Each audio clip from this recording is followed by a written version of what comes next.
Donald Trump ने एकदम clear कहा है, help is on its way and he is urging protesters to take over your institutions. ये सिर्फ एक ट्वीट नहीं है, ये एक वार्निंग है। ये वही इंसान है जिसने वेनेजुएला के राष्ट्रपति और उनकी पत्नी को उनके ही महल से उठा लिया, जो वेनेजुएला की सॉवरेनिटी को अपने तानाशाही मंसूबों के नीचे रौंद चुका है।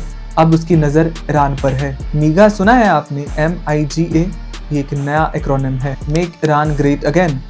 Sound similar right? ट्रंप और उनके सपोर्टर्स ने मेगा को रिपर्पस कर दिया है। अब टारगेट वॉशिंगटन नहीं, तेहरान है। लेकिन सवाल अब ये है, ईरान की सड़कों पर जो आग लगी है वो वहां की जनता ने लगाई है या उसमें माचिस किसी और ने लगाई है? Is this a genuine call for democracy और इज दिस ऑपरेशन एजेक्स 2.0? आज के वीडियो में हम उस फॉग ऑफ वॉर को काटेंगे जिसने ईरान को 1979 से लेकर 2026 तक घेरा हुआ है, क्योंकि जो खबर आप तक पहुंच रही है वो पूरा सच नहीं है। कहानी को समझने के लिए हमें थोड़ा रिवाइंड करना होगा। The year was 1979, 1st of Feb। Tehran में उस दिन बहुत धुंध थी। It was a foggy morning। लेकिन उस धुंध को चीरते हुए एक charter air France flight Tehran airport पर लैंड करती है। प्लेन रुकता है, दरवाजा खुलता है और वहां से एक शख्स बाहर निकलते हैं। ये चेहरा अनजाना नहीं था, ये थे आयतुल्लाह खुमैनी। 14 साल बाद एग्जाइल काटने के बाद, ईरान और फ्रांस में रहने के बाद वो वापस लौटते हैं। Millions of people turned up. लोगों को लगा ये ईरान की मॉडर्न हिस्ट्री का सबसे बड़ा दिन है। लेकिन उस दिन सिर्फ एक आदमी नहीं लौटा, उस दिन 2500 ईयर्स ऑफ पर्शियन एम्पायर का अंत हुआ था। शाह ऑफ ईरान, जो एक वेस्टर्न अलाई थे, जो ईरान को सेकुलर और लिबरल बनाना चाहते थे, उनका टाइम खत्म हो चुका था। But here is a twist. Historian कहते हैं revolution is the easiest part but building a nation is a difficult one. Ayatollah Khomeini ने पावर तो ले ली, लेकिन सवाल ये था देश चलेगा कैसे? क्योंकि डेमोक्रेसी में जो ग्लू होता है वो जनता होती है और मोनार्की में रॉयल फैमिली। तो ईरान को जोड़कर रखने वाला ग्लू क्या होगा? इसका जवाब आयतुल्लाह खुमैनी के पास था, जिसे कहते हैं guardianship of the Islamist jurist. आपको लगता है ईरान में प्रेसिडेंट पावरफुल है या पार्लियामेंट? थिंक अगेन, बिकॉज जो मॉडर्न ईरान है उसका जो स्ट्रक्चर है वो एक इल्यूजन है। खुमैनी ने 1979 में एक ऐसा स्ट्रक्चर डिजाइन किया जो बाहर से डेमोक्रेटिक दिखे लेकिन अंदर से थियोक्रेटिक हो। उन्होंने कहा God created Islam to followed by sharia law. और शरिया को सबसे बेहतर कौन समझता है? क्लैरिक्स, मौलाना। इसलिए रूल करने का हक सिर्फ क्लैरिक्स को है। ईरान के स्ट्रक्चर को देखिए। पार्लियामेंट में 290 सीट है जो लोग इलेक्ट करते हैं। प्रेसिडेंट लोग इलेक्ट करते हैं। Sound democratic right? रुकिए, इसके ऊपर बैठा है गार्डियन काउंसिल। इसमें 12 मेंबर हैं। इसका काम क्या है? अगर पार्लियामेंट कोई लॉ पास करे तो ये चेक करता है क्या वो लॉ शरिया के साथ लाइन में है या नहीं, और अगर नहीं तो वीटो लगा दो। और सबसे बड़ी बात, इलेक्शन में खड़ा कौन हो सकता है ये भी गार्डियन काउंसिल डिसाइड करेगी। एग्जाम्पल देता हूँ मैं आपको। 2021 में 592 कैंडिडेट्स ने अप्लाई किया था। गार्डियन काउंसिल ने 585 को डिस्क्वालीफाई कर दिया, बस 7 बचे। और इस गार्डियन काउंसिल के जो 12 मेंबर है उसे कौन चुनता है? The supreme leader. समझे आप? Supreme leader 1 and democracy 0। ये ईरान का ऐसा चक्रव्यूह है, आप वीटो भले किसी के हाथ में दे दें लेकिन पावर घूम फिर कर एक ही आदमी के हाथ में आ जाती है जो कि सुप्रीम लीडर है। Sovereignty doesn't lie with the people here, it lies with the God. और अगर ये सिस्टम 45 सालों से चल ही रहा है तो आज ये सड़कों पर आग क्यों लगी है? क्यों लोग अपनी जान की परवाह किए बिना डेथ टू द डिक्टेटर के नारे लगा रहे हैं? पहला सबसे बड़ा कारण तो ये है द इकोनॉमिक कोलैप्स। इमेजिन करिए आपकी करेंसी की वैल्यू रातों रात खत्म हो जाए। ईरान की करेंसी रियाल डॉलर के मुकाबले लगातार गिर रही है। 29 दिसंबर को जब नेतन्याहू और ट्रंप की मुलाकात हुई उसके बाद रियाल ऐसे गिरा जैसे कोई पत्थर हो। $1 बिकेम 1 मिलियन रियाल। लोग कुछ खरीद नहीं पा रहे हैं, सेविंग्स राख बन गई है। And the second reason is generation gap. Iran की ज्यादातर पॉपुलेशन रिवॉल्यूशन के बाद पैदा हुई। उन्होंने शाह का जमाना नहीं देखा, उन्होंने सिर्फ रिस्ट्रिक्शन देखा है। क्लोथ्स, म्यूजिक, कॉलेज सिलेबस सब कुछ कंट्रोल में है। जब माशा अमीन और हिजाब लॉ के खिलाफ गुस्सा फूटा तो वो सिर्फ एक कपड़े की लड़ाई नहीं थी, वो आज़ादी की लड़ाई थी। And the third is Donald Trump himself. और ये यही मूवमेंट है जहां डोनाल्ड ट्रंप एंट्री करते हैं। उन्होंने प्रोटेस्टर्स को साफ कह दिया, do not abandon the streets. Trump ने ईरान के साथ मीगा कैंपेन शुरू कर दिया, मेक ईरान ग्रेट अगेन। लेकिन यहाँ एक क्रिटिकल ट्विस्ट भी है। क्या ये जो भीड़ है, जो प्रोटेस्टिंग भीड़ है, वो रजा पहलवी जो शाह के बेटे हैं उनको वापस लाना चाहती है? रजा पहलवी जो 17 साल की उम्र में यूएस चले गए थे और 45 साल वहीं रहे हैं, आज वो कह रहे हैं I will soon be by your side.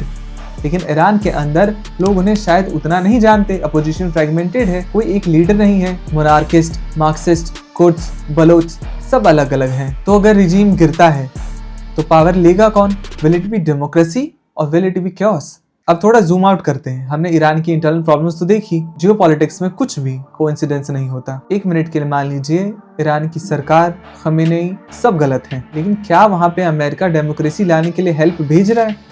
History क्या कहती है? 1958 में ईरान में डेमोक्रेटिकली इलेक्टेड पीएम मोसादिक को किसने हटाया? CIA ने, ऑपरेशन एजेक्स। क्यों? तेल के लिए। इराक में तो डेमोक्रेसी लाने गए थे, वहां क्या मिला? तबाही। लीबिया में गद्दाफी के बाद क्या वो स्विट्जरलैंड बन गया? नहीं। वेनेजुएला में भी सेम स्क्रिप्ट रिपीट हुई। मदुरो को डिक्टेटर कहा, सैंक्शंस लगाए, लेकिन मेन एम क्या था? वेनेजुएला का ऑयल रिजर्व। अब वही स्क्रिप्ट ईरान में चल रही है। ईरान के पास दुनिया का सबसे बड़ा गैस और ऑयल रिजर्व है। अमेरिका कहता है ईरान में ह्यूमन राइट्स का उल्लंघन हो रहा है। बात तो सही है, ह्यूमन राइट का वायलेशन तो हो रहा है। एक हिजाब ढंग से ना पहनने की वजह से मोरालिटी पुलिस ने माशा अमीन को मार दिया। लेकिन क्या सऊदी अरेबिया में डेमोक्रेसी है? क्या यूएई में वोटिंग होती है? वहां तो अमेरिका कुछ नहीं बोलता। इसका जवाब एकदम सिंपल है। Iran is the only country in the region that has not bowed down to US hegemony. Iran अपनी शर्तों पर तेल बेचता है और इजराइल को आंखें भी दिखाता है। तो जब ट्रम्प कहते हैं help is on the way, तो हमें ये भी देखना होगा कि ईरान में स्टारलिंक के जरिए इंटरनेट प्रोवाइड किया जा रहा है ताकि प्रोटेस्ट फ्यूल हों। हमें ये देखना होगा कि मोसाद फारसी में ट्वीट कर रहा है, हम आपके साथ हैं। कहानी साफ शब्दों में बोले तो एकदम सिंपल है। ये लड़ाई, ये प्रोटेस्ट डिक्टेटर वर्सेस पीपल की नहीं है, ये प्रोटेस्ट है regime change for the resources. तो सवाल अब ये है, क्या ईरान वेनेजुएला बनेगा या ईरान के पास ऐसा कार्ड है जो यूएस को सोचने पर मजबूर कर देगा? इसका जवाब छुपा है ईरान की मिलिट्री स्ट्रेटजी में। लोग पूछते हैं क्या ईरान की सरकार गिर गई? जवाब इसका है ये इतना आसान नहीं है। ईरान के पास एक ऐसा ब्रह्मास्त्र है जो शायद ही किसी और देश के पास होगा। नाम है IRGC, Islamic revolutionary guard corps. ये ईरान की आर्मी नहीं है, ये आर्मी से अलग है और आर्मी से ज़्यादा पावरफुल फोर्स है। ईरान की आर्मी देश को प्रोटेक्ट करती है, लेकिन IRGC सिर्फ और सिर्फ रिजीम को प्रोटेक्ट करता है। जी हाँ, आपने सही सुना, IRGC सिर्फ और सिर्फ रिजीम को प्रोटेक्ट करता है। ये सुप्रीम लीडर का गार्ड है। इनका कंट्रोल इकोनॉमिक पर है, मिसाइल पर है और न्यूक्लियर प्रोग्राम पर है। जब देश में दंगे होते हैं तो आर्मी अक्सर फ्रैक्चर हो जाती है। सोल्जर्स अपने लोगों पर गोली चलाने से मना कर देते हैं, बट IRGC नो चांस। ये एक आइडियोलॉजिकल फोर्स है। अगर सुप्रीम लीडर बोलेंगे क्रैकडाउन तो ये बिना सवाल पूछे गोली चलाएंगे और रिपोर्ट्स के मुताबिक ये डिप्लॉय हो चुके हैं। And the second point is, दुनिया ये भी जानती है कि ईरान न्यूक्लियर थ्रेशोल्ड पर खड़ा है। नॉर्थ कोरिया का लेसन साफ है, जिसके पास बॉम्ब है अमेरिका उस पर हमला नहीं करता। अगर ईरान की रिजीम को लगे कि उनका जो एंड है वो नियर है, तो क्या वो न्यूक्लियर ब्रेकआउट की ओर जाएंगे? यही सवाल पेंटागन में नींद उड़ाए हुए है। अब सवाल ये है, व्हाई शुड इंडिया केयर? इसमें हमारा क्या जा रहा है? हमारा बहुत कुछ जा रहा है, क्योंकि जब पड़ोसी के घर में आग लगती है तो तपिश हम तक भी पहुंचती है। ईरान इंडिया के लिए बस एक देश नहीं है, ये एक गेटवे है। हमारा चाबहार पोर्ट वही है। पाकिस्तान को बाईपास करके अगर हमें सेंट्रल एशिया और रशिया तक पहुंचना है तो रास्ता ईरान से ही जाता है।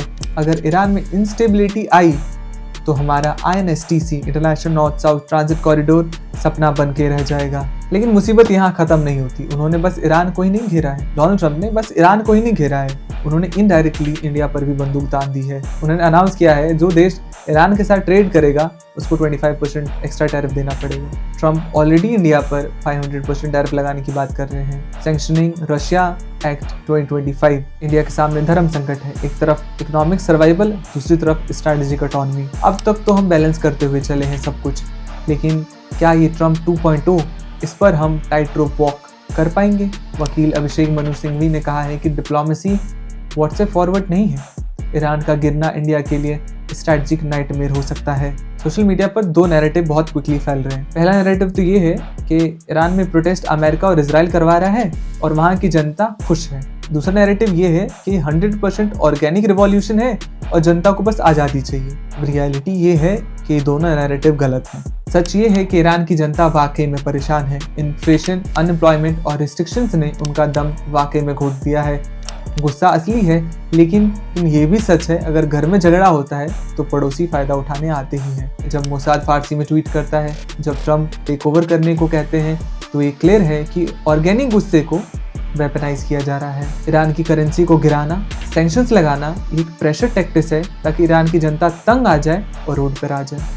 और फिर इस ऑर्गेनिक रिवॉल्यूशन को, सो कॉल्ड ऑर्गेनिक रिवॉल्यूशन को हम वेपनाइज कर सके। So don't fall for the binary, it is an organic protest but hijacked bye foreign interest. Iran की कहानी हमें एकदम सिंपल टर्म्स में बताती है, हम डेमोक्रेसी को इम्पोर्ट नहीं कर सकते, एक्सपोर्ट नहीं कर सकते, इसे सिर्फ उगाया जा सकता है अपने ज़मीन पर, अपने लोगों के खून पसीने से। अमेरिका चाहे कितना भी help is on the way tweet कर ले, लेकिन ईरान का फैसला तेहरान की गलियों में होगा, वॉशिंगटन के कॉरिडोर में नहीं। और एज इंडियन हम उम्मीद कर सकते हैं कि ये जो बदलाव होगा ईरान में वो शांतिपूर्ण तरीके से हो, एल जो ईरान में आग लगी तो धुआं हम तक भी आएगा। अगर आपको ये डेवलपमेंट और व्हाट नेक्स्ट फॉर ईरान ये थोड़ा सा भी समझ में आया तो give it a like, share this video, subscribe this channel. I'll see you guys in the next one.